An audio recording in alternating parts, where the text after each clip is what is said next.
सतनाम श्री वाहिगुरु साहिब जीओ।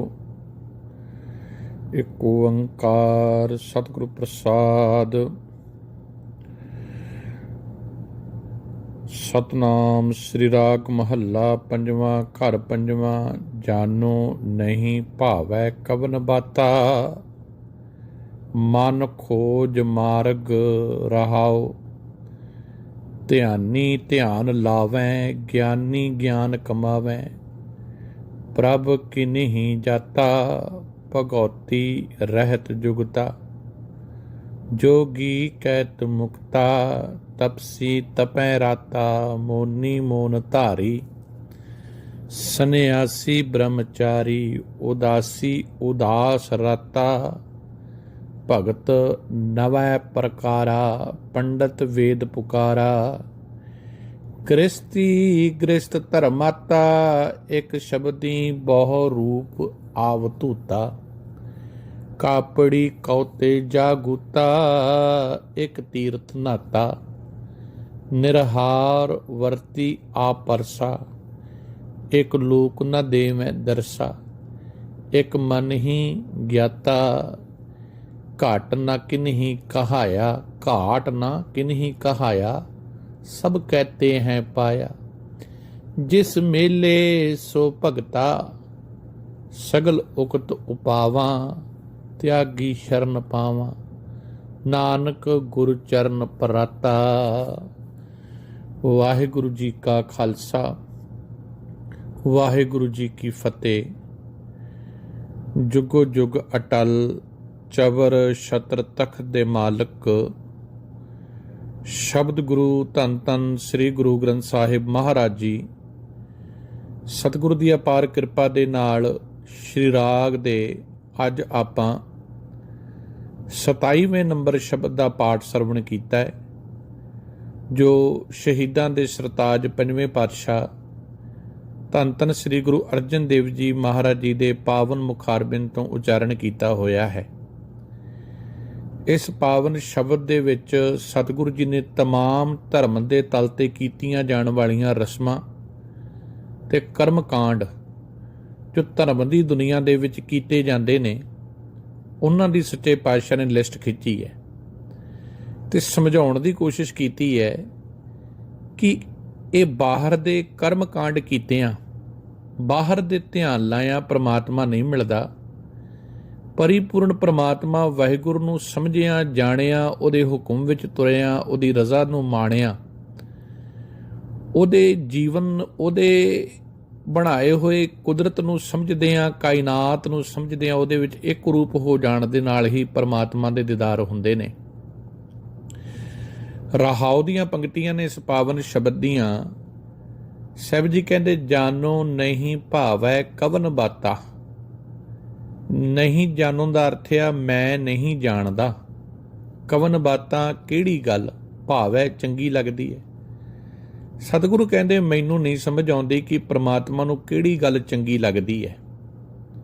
मन खोज मार्ग, हे मेरे मन तू वो रस्ता लभ जिस उत्ते तुरिया परमात्मा की खुशी प्राप्त की जावे।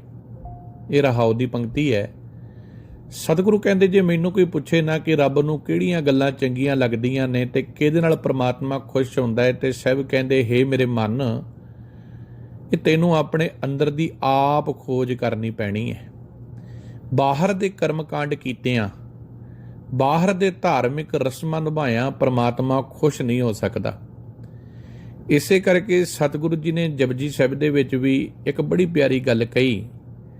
साहिब कहंदे मैं इस धरती ते जदों निगाह मारदा ते इत्थे मैनूं नज़र की आउंदा है, असंख जप असंख भाओ, असंख पूजा असंख तप ताओ, असंख ग्रंथ मुख वेद पाठ, असंख जोग मन रहें उदास, असंख भगत गुण ज्ञान विचार, असंख सती असंख दातार, असंख सूर मोह पाकसार। साहिब कहंदे मैं इस धरती ते वेखदा बेअंत ऐसे लोग ने जिन्हां ने धर्म के अर्थ बाहरले कर्म कांडां दे बना लए हन। ते धन गुरु अर्जन देव जी महाराज भी सानू यही गल समझा रहे हैं। ते सच जाणियो जिन्नी भी धर्म की परिभाषा है ਬਾਹਰ ਦੇ ਕਰਮ ਕਾਂਡ ਜਿਤਨਾ ਕੋਈ ਬੜਾ ਖੂਬਸੂਰਤੀ ਤਰੀਕੇ ਨਾਲ ਕਰੇ, ਕੋਈ ਬਹੁਤ ਮਿੱਠੀ ਮਿੱਠੀ ਧੁਨ ਨਾਲ ਬਾਣੀ ਪੜ੍ਹੇ, ਬੜਾ ਸੋਹਣਾ ਕੀਰਤਨ ਕਰੇ, ਬੜੀਆਂ ਵਧੀਆ ਕਥਾ ਦੀਆਂ ਗੱਲਾਂ ਕਰੇ, ਤੇ ਅਸੀਂ ਇਹ ਸਮਝਦੇ ਹਾਂ ਇਹ ਬੰਦਾ ਬਹੁਤ ਧਰਮੀ ਹੈ, ਬਹੁਤ ਰੱਬ ਦੇ ਨੇੜੇ ਹੈ। ਪਰ ਸਤਿਗੁਰੂ ਪਾਤਸ਼ਾਹ ਕਹਿੰਦੇ ਨੇ ਕਿਤੇ ਲਾਗੇ ਜਾ ਕੇ ਵੇਖ ਤਾਂ ਸਹੀ, ਕਿਤੇ ਐਸਾ ਤੇ ਨਹੀਂ ਕਿ ਮੈਂ ਜਾਣਿਆ ਵਡਹੰਸ ਹੈ ਤਾਂ ਮੈਂ ਕੀਆ ਸੰਗ, ਜੇ ਜਾਣਾ ਬਗ ਬੱਪੜਾ ਜਨਮ ਨਾ ਦਿੰਦੀ ਅੰਗ। ਸਭ ਕਹਿੰਦੇ ਜਿਹੜੇ ਵੇਖਣ ਨੂੰ ਬਾਹਰੋਂ ਧਰਮੀ ਨਜ਼ਰ ਆਉਂਦੇ ਨੇ ਨਾ, ਇਹ ਅੰਦਰੋਂ ਧਰਮੀ ਨਹੀਂ ਹੁੰਦੇ। ਅੰਦਰ ਇਹਨਾਂ ਦੇ ਮਨ ਬੜੇ ਕਠੋਰ ਹੁੰਦੇ ਨੇ। ਜੋ ਕੁਝ ਕੀਤਾ ਜਾ ਰਿਹਾ ਹੈ ਬਾਹਰ ਦਾ ਪਹਿਰਾਵਾ ਧਰਮ ਦੇ ਨਾਂ ਦੇ ਉੱਤੇ ਠੱਗੀ ਮਾਰੀ ਜਾ ਰਹੀ ਹੈ। ਸੱਚ ਜਾਣਿਓ ਅੱਜ ਧਰਮ ਵਿਕ ਰਿਹਾ ਹੈ ਤੇ ਸੰਗਤ ਧਰਮ ਖਰੀਦ ਰਹੀ ਹੈ ਤੇ ਮੇਰੇ ਵਰਗੇ ਪ੍ਰਚਾਰਕ ਵੇਚ ਰਹੇ ਨੇ। ਬੋਲੀ ਲਾਉਣ ਦਾ ਮੌਕਾ ਚਾਹੀਦਾ ਹੈ। ਕੋਈ ਭੇਟਾ ਮਿਥ ਰਿਹਾ ਹੈ, ਕੋਈ ਪੈਸਾ ਮਿਥ ਰਿਹਾ ਹੈ। ਗੱਲ ਕੀ ਸਭ ਕੁਝ ਵਿਕਾਊ ਹੈ ਤੇ ਦੁਕਾਨ ਲੱਗੀ ਹੈ ਤੇ ਹਰ ਕੋਈ ਬੰਦਾ ਉੱਥੇ ਖਰੀਦ ਕਰ ਰਿਹਾ ਹੈ, ਸ਼ਾਪਿੰਗ ਕਰ ਰਿਹਾ ਹੈ। ਮੈਂ ਇਸ ਕੀਰਤਨੀ ਦਾ ਕੀਰਤਨ ਸੁਣਨਾ ਹੈ, ਮੈਂ ਇਸ ਰਾਗੀ ਦਾ ਕੀਰਤਨ ਸੁਣਨਾ ਹੈ, ਇਸ ਕਥਾਵਾਚਕ ਨੂੰ ਸੁਣਨਾ ਹੈ।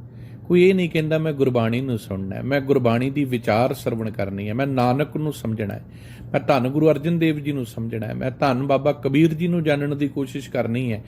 ਤੇ ਸੱਚ ਜਾਣਿਓ ਜਿੱਦਣ ਅਸੀਂ ਇਸ ਰਸਤੇ ਤੇ ਤੁਰਾਂਗੇ ਨਾ, ਉਦਣ ਆਪਣੇ ਮਨ ਦੀ ਖੋਜ ਵਾਲੇ ਰਸਤੇ ਤੇ ਤੁਰਾਂਗੇ।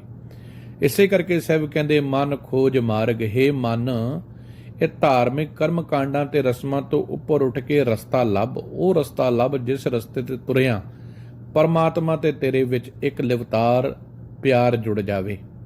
ਹੁਣ ਸਾਹਿਬ ਜੀ ਅਗਲੀਆਂ ਪੰਕਤੀਆਂ 'ਚ ਕਿਰਪਾ ਕਰਦੇ ਨੇ, ਕਹਿੰਦੇ ਜਿਹੜੀ ਕਿ ਸੰਸਾਰ ਵਿੱਚ ਝਾਤੀ ਮਾਰ ਕੇ ਤੇ ਵੇਖੋ ਹਾਂ, ਧਿਆਨੀ ਧਿਆਨ ਲਾਵੈ।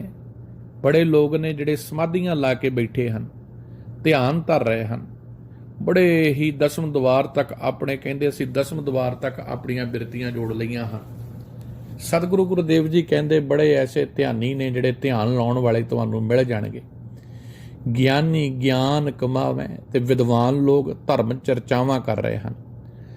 ਮਨੁੱਖ ਨੂੰ ਜਿਹਨੂੰ ਥੋੜੀ ਜੀ ਗੱਲ ਕਿਤੇ ਸਮਝ ਆਉਣ ਲੱਗ ਪਵੇ ਨਾ, ਮਨੁੱਖ 6-7 ਕਿਤਾਬਾਂ ਪੜ੍ਹ ਲਵੇ, ਫਿਰ ਪਤਾ ਉਹ ਚੁੰਚ ਗਿਆਨੀ ਬਣ ਕੇ ਲੋਕਾਂ ਨਾਲ ਸਿਰ ਅੜਾਉਂਦਾ ਫਿਰਦਾ। ਮੈਂ ਕਈ ਵਾਰੀ ਕਹਿੰਦਾ ਗਿਆਨ ਸਮਝਣ ਦਾ ਵਿਸ਼ਾ ਹੈ, ਜਾਣਨ ਦਾ ਵਿਸ਼ਾ ਹੈ। ਇਸੇ ਕਰਕੇ ਜਦੋਂ ਅਸੀਂ ਵਾਹਿਗੁਰੂ ਜੀ ਕਾ ਖਾਲਸਾ ਤੇ ਵਾਹਿਗੁਰੂ ਜੀ ਕੀ ਫਤਿਹ ਨੂੰ ਸਮਝਦੇ ਹਾਂ ਨਾ, ਤੇ ਇਸ ਗੱਲ ਨੂੰ ਸਮਝਣ ਵਾਲੀ ਗੱਲ ਇਹ ਹੈ ਕਿ ਉਹ ਗਿਆਨ ਜੋ ਮੇਰੇ ਜੀਵਨ ਦੇ ਵਿੱਚ ਸੱਚ ਦਾ ਚਾਨਣ ਕਰ ਦੇਵੇ, ਵਾਹ ਉਸ ਗਿਆਨ ਨੂੰ ਹੈ ਜੋ ਗਿਆਨ ਮੇਰੇ ਅੰਦਰ ਸੱਚ ਦਾ ਦੀਵਾ ਬਾਲ ਦੇਵੇ, ਮੈਨੂੰ ਸੱਚ ਦੀ ਸਮਝ ਬਖਸ਼ ਦੇਵੇ ਤੇ ਮੇਰੇ ਅੰਦਰ ਖਾਲਸਾਈ ਗੁਣ ਪ੍ਰਗਟ ਕਰ ਦੇਵੇ। ਉਹ ਗਿਆਨ ਜੋ ਮੇਰੇ ਅੰਦਰ ਦੀ ਮੈਲ ਮਿਟਾ ਦੇਵੇ। ਸਭ ਕਹਿੰਦੇ ਵਾਹਿਗੁਰੂ ਜੀ ਕਾ ਖਾਲਸਾ, ਫਿਰ ਮੇਰੇ ਜੀਵਨ ਦੇ ਵਿੱਚ ਉਹ ਗਿਆਨ ਅੰਦਰ ਖਾਲਸਾਪੁਣਾ ਲੈ ਕੇ ਆਵੇਗਾ, ਮੇਰੇ ਅੰਦਰ ਦੀ ਮੈਲ ਉਤਰ ਜਾਵੇਗੀ। ਫਿਰ ਜਦੋਂ ਮੈਂ ਉਸ ਰਸਤੇ ਤੇ ਚੱਲ ਕੇ ਆਪਣੇ ਜੀਵਨ ਦੇ ਕਰਮ ਕਰਾਂਗਾ ਨਾ, ਤੇ ਉਹ ਕਰਮ ਦੇ ਵਿੱਚ ਜਿਹੜੀ ਫਤਿਹ ਹੋਵੇਗੀ ਉਹ ਵਾਹਿਗੁਰੂ ਜੀ ਕੀ ਫਤਿਹ ਹੋਵੇਗੀ, ਕਿਉਂਕਿ ਉਹ ਸੱਚ ਦੀ ਫਤਿਹ ਹੈ। ਉਹਦੇ ਵਿੱਚ ਝੂਠ ਨਹੀਂ ਹੈ, ਉਹਦੇ ਵਿੱਚ ਬੇਈਮਾਨੀ ਨਹੀਂ ਹੈ, ਉਹਦੇ ਵਿੱਚ ਧੋਖਾ ਨਹੀਂ ਹੈ। ਤੇ ਸਾਹਿਬ ਕਹਿੰਦੇ ਗਿਆਨੀ ਗਿਆਨ ਕਮਾਵੇ। ਬੜੇ ਵਿਦਵਾਨ ਨੇ, ਅੱਜ ਸਾਡੀ ਕੌਮ ਦੇ ਕੋਲ ਵਿਦਵਾਨਾਂ ਦੀ ਕਮੀ ਕੋਈ ਨਹੀਂ, ਬੜੇ ਕਿਤਾਬਾਂ ਲਿਖੀਆਂ ਜਾ ਰਹੀਆਂ। ਪਰ ਗੁਰੂ ਨਾਨਕ ਪਾਤਸ਼ਾਹ ਨੂੰ ਪੁੱਛ ਕੇ ਵੇਖੋ, ਸਤਿਗੁਰੂ ਪਾਤਸ਼ਾਹ ਜੀ ਤੁਸੀਂ ਕੀ ਇਹਨਾਂ ਕਿਤਾਬਾਂ ਪੜ੍ਹਨ ਵਾਲਿਆਂ ਨੂੰ ਗਿਆਨੀ ਮੰਨਦੇ ਹੋ? ਸਭ ਕਹਿੰਦੇ ਨਹੀਂ, ਗਿਆਨੀ ਤੇ ਉਹ ਹੈ ਜਿਹਨੂੰ ਪਰਮ ਆਤਮਾ ਦੀ ਸਮਝ ਆ ਜਾਵੇ, ਜੋ ਆਪਣੇ ਆਪ ਦੀ ਸਮਝ ਲਵੇ, ਆਪਣੇ ਆਪ ਦੀ ਪਹਿਚਾਣ ਕਰਨ ਲਵੇ, ਆਪਣੇ ਅੰਦਰ ਦੀ ਖੋਜ ਕਰੇ, ਆਪਣੇ ਅੰਦਰ ਨੂੰ ਲੱਭ ਲਵੇ। ਪਰ ਸਭ ਕਹਿੰਦੇ ਬਾਹਰ ਦੇ ਗਿਆਨੀ ਕੀ ਕਰ ਰਹੇ ਹਨ? ਗਿਆਨੀ ਗਿਆਨ ਕਮਾਵੇ। ਬੜੇ ਧਾਰਮਿਕ ਚਰਚਾਵਾਂ ਕੀਤੀਆਂ ਜਾ ਰਹੀਆਂ ਨੇ, ਹਰ ਕੋਈ ਬੰਦਾ ਆਪਣੇ ਆਪ ਨੂੰ ਵਿਦਵਾਨ ਸਾਬਤ ਕਰਨ ਤੇ ਲੱਗਾ ਹੈ। ਪ੍ਰਭ ਕੀਨੀ ਹੀ ਜਾਤਾ, ਪਰ ਪ੍ਰਮਾਤਮਾ ਨੂੰ ਕਿਸੇ ਵਿਰਲੇ ਨੇ ਜਾਣਿਆ। ਸਭ ਕਹਿੰਦੇ ਕਿਸੇ ਵਿਰਲੇ ਨੇ ਪ੍ਰਮਾਤਮਾ ਨੂੰ ਸਮਝਿਆ। ਇਹਨਾਂ ਤਰੀਕੇ ਨਾਲ ਪ੍ਰਮਾਤਮਾ ਨਹੀਂ ਮਿਲਦਾ ਜਿਹੜੇ ਤੂੰ ਬਾਹਰ ਦੇ ਕਰਮਕਾਂਡ ਕਰ ਰਹੇ ਹੈ। ਭਗਉਤੀ ਰਹਿਤ ਜੁਗਤਾ, ਭਗਉਤੀ ਦਾ ਮਤਲਬ ਹੈ ਵੈਸ਼ਨਵ ਦੀ ਭਗਤੀ ਕਰਨ ਵਾਲੇ, ਜਿਹੜੇ ਕਹਿੰਦੇ ਅਸੀਂ ਖਾਂਦੇ ਪੀਂਦੇ ਕੁਝ ਨਹੀਂ ਜੀ। ਸਤਿਗੁਰੂ ਕਹਿੰਦੇ ਵੈਸ਼ਨਵ ਭਗਤ ਕੀ ਕਰਦੇ ਨੇ?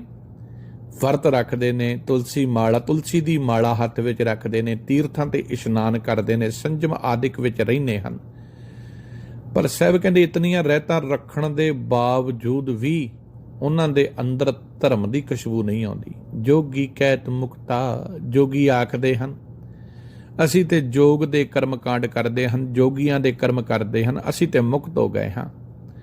ਤਪਸੀ ਤਪੈ ਰਾਤਾ, ਬੜੇ ਤਪ ਕਰਨ ਵਾਲੇ ਸਾਧੂ ਮਸਤ ਰਹਿੰਦੇ ਹਨ ਆਪਣੀਆਂ ਸਮਾਧੀਆਂ ਦੇ ਵਿੱਚ। ਆ ਕਿੰਨੇ ਲੋਕ ਨੇ ਅੱਜ ਸਿੱਖਾਂ ਦੇ ਵਿੱਚ ਵੀ, ਕਿੰਨੇ ਫਿਰਕੇ ਨੇ, ਭੰਗਵੇਂ ਫਿਰਕੇ, ਚਿੱਟੇ ਫਿਰਕੇ। ਹਰ ਬੰਦਾ ਵਿਹਲੜ ਬੈਠਾ ਹੈ, ਨਾ ਕੋਈ ਕਿਰਤ ਆ ਨਾ ਕੋਈ ਕਾਰ ਆ। ਕਿਰਤ ਕਰਨੀ ਪਵੇ ਤੇ ਪਤਾ ਲੱਗੇ। ਮੈਂ ਕਈ ਵਾਰੀ ਬੇਨਤੀ ਕਰਦਾ, ਵਿਹਲੜ ਸਾਧ ਨੂੰ ਕੀ ਪਤਾ ਕਿ ਗ੍ਰਸਤੀ ਕੀ ਹੁੰਦੀ ਹੈ। ਘਰ ਦੇ ਵਿੱਚ ਪੁੱਤ ਬਿਮਾਰ ਹੋ ਜੇ ਤੇ ਬੰਦਾ ਕਥਾ ਕਰਦਾ ਹੋਵੇ ਤੇ ਉਹਨੂੰ ਸੁਨੇਹਾ ਪਹੁੰਚੇ ਵੀ ਤੇਰਾ ਪੁੱਤ ਬਿਮਾਰ ਹੋ ਗਿਆ, ਫਿਰ ਪਤਾ ਲੱਗਦਾ ਗ੍ਰਸਤੀ ਜੀਵਨ ਦਾ। ਸੱਚ ਜਾਣਿਓ, ਜਦੋਂ ਘਰ ਦੇ ਵਿੱਚ ਨਿੱਕੀਆਂ ਨਿੱਕੀਆਂ ਬੱਚਿਆਂ ਦੀਆਂ ਫੀਸਾਂ ਤਾਰਨੀਆਂ ਪੈਂਦੀਆਂ, ਉਦੋਂ ਪਤਾ ਲੱਗਦਾ ਗ੍ਰਸਤੀ ਕੀ ਹੈ। ਜਦੋਂ ਘਰ ਦੇ ਵਿੱਚ ਮਾਂ ਪਿਤਾ ਦਾ ਸਾਥ ਦੇਣਾ ਹੋਵੇ, ਮਾਤਾ ਪਿਤਾ ਦਾ ਪੂਰੀ ਸੇਵਾ ਵਿੱਚ ਲੱਗਣਾ ਹੋਵੇ, ਉਦੋਂ ਪਤਾ ਲੱਗਦਾ ਹੈ ਗ੍ਰਸਤੀ ਕੀ ਹੈ। ਪਰ ਸਾਹਿਬ ਕਹਿੰਦੇ ਤਪ ਕਰਨੇ, ਭੰਗਵੇਂ ਕੱਪੜੇ ਪਾ ਕੇ ਬਹਿ ਜਾਣਾ ਤੇ ਮਸਤ ਰਹਿਣਾ ਤੇ ਸੋਚਣਾ ਕਿ ਅਸੀਂ ਸਾਧੂ ਹਾਂ। ਸਾਹਿਬ ਕਹਿੰਦੇ ਤਪਸੀ ਤਪੈ ਰਾਤਾ, ਇਹ ਤੇ ਅੰਦਰੋਂ ਤਪੇ ਹੋਏ ਨੇ, ਅੰਦਰੋਂ ਮਸਤ ਹੋਏ ਨੇ। ਇਹਨਾਂ ਨੂੰ ਕੀ ਪਤਾ ਸੱਚ ਕੀ ਹੈ। ਮੋਨੀ ਮੋਨ ਧਾਰੀ, ਕਹਿੰਦੇ ਬੜੇ ਐਸੇ ਮੋਨੀ ਨੇ ਜਿਹੜੇ ਮੌਨ ਹੋ ਕੇ ਬੈਠੇ, ਅਸੀਂ ਤੇ ਬੋਲਦੇ ਹੀ ਕੁਝ ਨਹੀਂ। ਸਾਡੀ ਫਿਰਕਿਆਂ ਦੇ ਵਿੱਚ ਵੀ, ਸਾਡੀ ਕੌਮ ਦੇ ਵਿੱਚ ਵੀ ਕਈ ਇਹੋ ਜਿਹੇ ਬਾਬਾ ਜੀ ਮੋਨੀ ਨੇ, ਬੋਲਦੇ ਹੀ ਨਹੀਂ। ਸਤਿਗੁਰੂ ਜੀ ਜਪਜੀ ਸਾਹਿਬ ਵਿੱਚ ਹੀ ਗੱਲ ਕਰਦੇ, ਕਹਿੰਦੇ ਚੁੱਪੈ ਚੁੱਪ ਨਾ ਹੋਵਈ ਜੇ ਲਾਏ ਰਹਾਂ ਲਿਵਤਾਰ। ਕਹਿੰਦੇ ਕੀ ਫਾਇਦਾ ਮੌਨ ਧਾਰਨ ਦਾ ਜੇ ਮਨ ਚੁੱਪ ਹੀ ਨਹੀਂ ਹੋਇਆ। ਸੰਨਿਆਸੀ ਬ੍ਰਹਮਚਾਰੀ, ਸਭ ਕਹਿੰਦੇ ਕਈ ਐਸੇ ਨੇ ਜਿਹੜੇ ਸੰਨਿਆਸ ਧਾਰਨ ਕਰਕੇ ਬੈਠੇ ਨੇ, ਬ੍ਰਹਮਚਾਰੀ ਨੇ, ਬ੍ਰਹਮਚਰਜ ਵਿੱਚ ਰਹਿੰਦੇ, ਅਸੀਂ ਵਿਆਹ ਹੀ ਨਹੀਂ ਕਰਾਉਣਾ। ਉਦਾਸੀ ਉਦਾਸ ਰਾਤਾ, ਤੇ ਉਦਾਸੀ ਇਹੋ ਜਿਹੇ ਨੇ ਜਿਹੜੇ ਉਦਾਸੀ ਭੇਖ ਵਿੱਚ ਮਸਤ ਰਹਿੰਦੇ ਹਨ। ਭਗਤ ਨਵੇਂ ਪ੍ਰਕਾਰਾ, ਤੇ 9 ਤਰੀਕੇ ਦੀ ਕਿਸਮ ਦੀ ਭਗਤੀ ਨੂੰ ਉਹ ਆਪਣੇ ਜੀਵਨ ਦਾ ਆਧਾਰ ਮੰਨਦੇ ਹਨ। ਕੀਰਤਨ ਕਰਨਾ, ਸਿਮਰਨ ਕਰਨਾ, ਚਰਨ ਸੇਵਾ ਕਰਨੀ, ਅਰਚਨ ਕਰਨਾ, ਬੰਦਨਾ ਕਰਨੀ, ਸਖਿਆ ਕਰਨੀ, ਮਿੱਤਰ ਭਾਵ, ਦਾਸ ਬਣ ਕੇ ਰਹਿਣਾ, ਆਪਣੇ ਆਪ ਦਾ ਅਰਪਣ ਕਰਨਾ, ਇਹ 9 ਕਿਸਮਾਂ ਦੀ ਭਗਤੀ ਮੰਨੀ ਗਈ ਹੈ ਵੇਦਾਂ ਦੇ ਵਿੱਚ। ਤੇ ਸਭ ਕਹਿੰਦੇ ਐਸੇ 9 ਤਰੀਕੇ ਦੀਆਂ ਭਗਤੀਆਂ ਕਰਨ ਵਾਲੇ ਵੀ ਜਿਹੜੇ ਨੇ ਨਾ, ਪੰਡਤ ਵੇਦ ਪੁਕਾਰਾ। ਤੇ ਪੰਡਤ ਕੀ ਕਰ ਰਿਹਾ? ਉੱਚੀ ਉੱਚੀ ਵੇਦਾਂ ਦਾ ਪਾਠ ਪੜ੍ਹ ਕੇ ਸੁਣਾ ਰਿਹਾ। ਸਾਡੀ ਵੀ ਇਹੀ ਕਸਵੱਟੀ ਹੈ ਜੀ। ਵੇਖੋ ਜੀ, ਇਹ ਭਾਈ ਸਾਹਿਬ ਜੀ ਹੁਣਾਂ ਨੂੰ ਪੂਰਾ ਗੁਰੂ ਗ੍ਰੰਥ ਸਾਹਿਬ ਚੇਤੇ ਹੈ। ਇਹ ਬੜਾ ਸੋਹਣਾ ਪਾਠ ਕਰਕੇ ਸੁਣਾਉਂਦੇ ਆ। ਸਭ ਕਹਿੰਦੇ ਮੁਬਾਰਕ ਆ, ਬੜੀ ਵਧੀਆ ਗੱਲ ਆ। ਪਰ ਕਿਣਕਾ ਇੱਕ ਜਿਸ ਜੀ ਵਸਾਵੇ, ਤਾਂ ਕਿ ਮਹਿਮਾ ਗਣੀ ਨਾ ਆਵੇ। ਕਿਤੇ ਲਾਗੇ ਪੁੱਛ ਕੇ ਵੇਖੋ, ਹਾਂ ਕਿਤੇ ਨਾ ਟਾਈਮ ਦੇ ਕੇ ਵੇਖਿਓ, ਕਿਤੇ ਨਾ ਉਪਮਾ ਕਰਕੇ ਵੇਖਿਓ, ਫਿਰ ਵੇਖਿਓ ਭਾਈ ਸਾਹਿਬ ਉਹ ਨਹੀਂ ਮਸਤ ਨੇ। ਸਭ ਕਹਿੰਦੇ ਪੰਡਤ ਉੱਚੀ ਉੱਚੀ ਕੂਕਾਂ ਕੂਕਦਾ ਹੈ, ਉੱਚੀ ਉੱਚੀ ਪੜ੍ਹ ਕੇ ਲੋਕਾਂ ਨੂੰ ਸੁਣਾਉਂਦਾ ਹੈ। ਗ੍ਰਸਤੀ ਗ੍ਰਸਤ ਧਰਮਾਤਾ, ਤੇ ਗ੍ਰਸਤੀ ਗ੍ਰਸਤ ਧਰਮ ਦੇ ਵਿੱਚ ਮਸਤ ਹੈ। ਇੱਕ ਸ਼ਬਦੀ ਬਹੁ ਰੂਪ ਆਵਤੂਤਾ, ਅਨੇਕਾਂ ਐਸੇ ਹਨ ਜੋ ਇੱਕ ਹੀ ਸ਼ਬਦ ਦਾ ਬਾਰ-ਬਾਰ ਜਾਪ ਕਰ ਰਹੇ ਹਨ, ਨੰਗੇ ਰਹਿੰਦੇ ਹਨ, ਇੱਕ ਹੀ ਸ਼ਬਦ ਨੂੰ ਬਾਰ-ਬਾਰ ਆਰਾਧਦੇ ਹਨ। ਕਾਪੜੀ ਕਾਓ ਤੇ ਜਾਗੂਤਾ, ਕਾਪੜੀ ਖਾਸ ਕਿਸਮ ਦਾ ਚੋਲਾ ਪਹਿਨਣ ਵਾਲੇ, ਇਹ ਗੇਰੂਏ ਰੰਗ ਦੇ, ਚਿੱਟੇ ਰੰਗ ਦੇ, ਕਈ ਤਰੀਕੇ ਦੇ ਚਿੱਟੇ ਪੀਲੇ ਕਾਲੇ ਕੱਪੜੇ ਪਹਿਨਣ ਵਾਲੇ। ਆ ਇੱਕ ਮਹਾਂਪੁਰਖ ਨੇ ਜਿਹੜੇ ਰੁਮਾਲੇ ਲੈਂਦੇ ਨੇ ਆਪਣੇ ਤਨ ਤੇ। ਦੱਸੋ, ਮੈਂ ਕਈ ਵਾਰੀ ਕਹਿਣਾ, ਵਿਚਾਰ ਦੀ ਧਨੀ ਕੌਮ ਵਿਚਾਰ ਤੋਂ ਕੋਰੀ ਕਰਕੇ ਬਿਠਾ ਦਿੱਤੀ ਹੈ। ਉਹ ਕੌਮ ਜਿਹੜੀ ਧੰਨ ਗੁਰੂ ਗ੍ਰੰਥ ਸਾਹਿਬ ਜੀ ਨੂੰ ਆਪਣੇ ਜੀਵਨ ਦਾ ਆਧਾਰ ਬਣ ਕੇ ਸ਼ਬਦ ਗੁਰੂ ਸੁਰ ਧੁਨ ਚੇਲਾ ਤੇ ਚੱਲਦੀ ਸੀ, ਅੱਜ ਦੇਹਧਾਰੀਆਂ ਦੇ ਪੈਰਾਂ ਦੇ ਵਿੱਚ ਡਿੱਗੀ ਫਿਰਦੀ ਹੈ। ਕਿਉਂਕਿ ਅੱਜ ਸਾਡੇ ਕੋਲ ਨਾ ਸੱਚ ਸੁਣਨ ਦੀ ਸ਼ਕਤੀ ਹੈ ਤੇ ਨਾ ਸੱਚ ਸੁਣਾਉਣ ਦੀ ਸ਼ਕਤੀ ਹੈ। ਅਸੀਂ ਵੀ ਭਾਂਤ ਭਾਂਤ ਦੇ ਕੱਪੜਿਆਂ ਵਿੱਚ ਮਸਤ ਹਾਂ। ਇਹ ਚਿੱਟੇ ਰੰਗ ਦਾ ਚੋਲਾ ਪਾਉਂਦੇ ਨੇ ਜੀ, ਇਹ ਨੀਲੇ ਰੰਗ ਵਾਲੇ ਬਾਬਾ ਜੀ, ਇਹ ਗੋਲ ਦਮਾਲਾ ਬੰਨ੍ਹਦੇ ਨੇ, ਇਹ ਸਿੱਧੀ ਟਕਸਾਲੀ ਪੱਗ ਬੰਨ੍ਹਦੇ ਨੇ, ਇਹ ਮਿਸ਼ਨਰੀ ਪੱਗ ਬੰਨ੍ਹਦੇ ਨੇ, ਇਹ ਚਿੱਟੀ ਪੱਗ ਬੰਨ੍ਹਦੇ ਨੇ। ਅਸੀਂ ਤੇ ਕੱਪੜਿਆਂ ਤੇ ਚੋਲਿਆਂ ਦੇ ਵਿੱਚ ਹੀ ਕਾਪੜੀ ਬਣ ਕੇ ਬਹਿ ਗਏ ਹਾਂ। ਸਾਡੇ ਅੰਦਰ ਤੇ ਖੋਖਲਾ ਹੋਇਆ ਪਿਆ, ਅੰਦਰ ਤੇ ਇੰਨੀ ਹਾਲਾਤ ਸਾਡੀ ਮਾੜੀ ਹੈ ਕਿ ਉਹ ਸਿੱਖ ਜਿਸ ਘਰ ਦੇ ਵਿੱਚ ਕਿਤੇ ਗੁਰਬਾਣੀ ਦੀ ਪੰਕਤੀਆਂ ਸੁਣਦੀਆਂ ਸਨ, ਉਹ ਘਰ ਜਿੱਥੇ ਨਾਨਕ ਦਾ ਨਾਮ ਵਰਤਦਾ ਸੀ, ਘਰ ਘਰ ਅੰਦਰ ਧਰਮਸ਼ਾਲ ਹੋਵੇ, ਕੀਰਤਨ ਸਦਾ ਵਸੋਆ ਦੀ ਗੱਲ ਹੁੰਦੀ ਸੀ। ਅੱਜ ਤੇ ਘਰਾਂ ਦੇ ਵਿੱਚ ਕੇਵਲ ਤਾਂ ਕੇਵਲ ਡੌਰੂ ਵੱਜਦੇ ਹਨ। ਘਰਾਂ ਦੇ ਵਿੱਚ ਭੂਤ ਨੱਚ ਰਹੇ ਹਨ। ਪੁੱਤ ਜਨੂਰਾ ਧੀ ਜਨੂਰੀ ਜੋਰੂ, ਜਿਨ੍ਹਾਂ ਦਾ ਸਿਰਦਾਰ ਸਾਹਿਬ ਕਹਿੰਦੇ ਪੁੱਤ ਵੀ ਜਨੂਰਾ ਧੀ ਵੀ ਜਨੂਰੀ ਬਣ ਕੇ ਘੁੰਮਦੀ ਹੈ। ਤੇ ਹਾਲਾਤ ਕੀ ਕਰਦੇ ਬਣੇ ਨੇ? ਰੰਨਾ ਹੋਇਆ ਬੋਧੀਆਂ ਪੁਰਸ਼ ਹੋਏ ਸਈਆਲ। ਔਰਤਾਂ ਜਿਹੜੀਆਂ ਨੇ ਸ਼ਿਕਾਰ ਲਾਉਣ ਦਾ ਜੁਗਤੀ ਦੱਸ ਰਹੀਆਂ ਤੇ ਮਰਦ ਸ਼ਿਕਾਰੀ ਬਣ ਕੇ ਸ਼ਿਕਾਰ ਲਾ ਰਿਹਾ ਹੈ। ਅੱਖਾਂ 'ਚ ਮੈਲ ਹੈ, ਮਨ ਵਿੱਚ ਝੂਠ ਹੈ, ਫਰੇਬ ਹੈ, ਧੋਖਾ ਹੈ, ਪਤੀ ਪਤਨੀ ਤੋਂ ਲੁਕਾ ਰਹੀ ਹੈ, ਪਤੀ ਪਤਨੀ ਤੋਂ ਲੁਕਾ ਰਿਹਾ ਹੈ, ਪਤਨੀ ਪਤੀ ਤੋਂ ਲੁਕਾ ਰਹੀ ਹੈ, ਬੱਚੇ ਮਾਂ-ਬਾਪ ਕੋ ਲੁਕਾ ਰਹੇ ਨੇ। ਫਿਰ ਕਾਹਦਾ ਘਰ ਤੇ ਹੈ ਹੀ ਕੋਈ ਨਹੀਂ। ਸਭ ਕਹਿੰਦੇ ਐਵੇਂ ਹੀ ਕਾਪੜੀ ਕਾਉ ਤੇ ਜੁਗਤਾ, ਇੱਕ ਤੀਰਥ ਨਹਾਤਾ। ਇੱਕ ਅਨੇਕ ਐਸੇ ਹਨ ਜਿਨ੍ਹਾਂ ਨੇ ਇਹ ਮਨ ਬਣਾ ਲਿਆ ਬਸ ਤੀਰਥਾਂ ਤੇ ਜਾ ਕੇ ਨਹਾ ਲਓ। ਨਿਰਹਾਰ ਵਰਤੀ ਆਪਰਸਾ, ਨਿਰਹਾਰ ਨਿਰਹ ਆਹਾਰ, ਕੁਝ ਨਾ ਖਾਣਾ ਪੀਣਾ, ਭੁੱਖੇ ਰਹਿਣਾ, ਕਿਸੇ ਦੇ ਨਾਲ ਛੂਹਣਾ ਵੀ ਨਹੀਂ। ਆ ਦੱਸੋ ਹੁਣ ਸਾਡੇ ਵਿੱਚ ਨਹੀਂ ਫਿਰਕੇ? ਅਸੀਂ ਤੇ ਜੀ ਵਿਵੇਕੀ ਆ, ਅਸੀਂ ਤੇ ਕਿਸੇ ਦੇ ਹੱਥ ਦਾ ਖਾਂਦੇ ਨਹੀਂ, ਅਸੀਂ ਤੇ ਪਿਆਜ਼ ਨਹੀਂ ਖਾਂਦੇ, ਅਸੀਂ ਤੇ ਲਸਣ ਨਹੀਂ ਖਾਂਦੇ। ਸਿਵ ਕਹਿੰਦੇ ਅਨੇਕਾਂ ਐਸੇ ਨੇ ਜੋ ਭੁੱਖੇ ਹੀ ਰਹਿੰਦੇ ਹਨ, ਕਈ ਐਸੇ ਨੇ ਜੋ ਦੂਜਿਆਂ ਨਾਲ ਛੂਹਦੇ ਹੀ ਨਹੀਂ ਤੇ ਕਿਸੇ ਦੀ ਭੇਟੀ ਨਾ ਲੱਗ ਜਾਵੇ ਸਾਨੂੰ। ਇੱਕ ਲੂਕ ਨਾ ਦੇ ਮੈਂ ਦਰਸਾ, ਅਨੇਕ ਐਸੇ ਨੇ ਜੋ ਗੁਫਾ ਵਿੱਚ ਜਾ ਕੇ ਲੁਕੇ ਹੋਏ ਹਨ, ਜੋ ਕਿਸੇ ਨੂੰ ਦਰਸ਼ਨ ਹੀ ਨਹੀਂ ਦੇਣਾ ਚਾਹੁੰਦੇ। ਇੱਕ ਮਨ ਹੀ ਗਿਆਤਾ, ਕਈ ਐਸੇ ਹਨ ਜੋ ਆਪਣੇ ਮਨ ਵਿੱਚ ਹੀ ਗਿਆਨਵਾਨ ਬਣੇ ਫਿਰਦੇ ਹਨ। ਤੇ ਕਮਾਲ ਦੀ ਗੱਲ ਹੈ, ਸਾਹਿਬ ਕਹਿੰਦੇ ਘਾਟ ਨਾ ਕਿਨਹੀ ਕਹਿਆ, ਇਹਨਾਂ ਵਿੱਚੋਂ ਕੋਈ ਵੀ ਆਪਣੇ ਆਪ ਨੂੰ ਘੱਟ ਕਹਿਣ ਨੂੰ ਤਿਆਰ ਨਹੀਂ।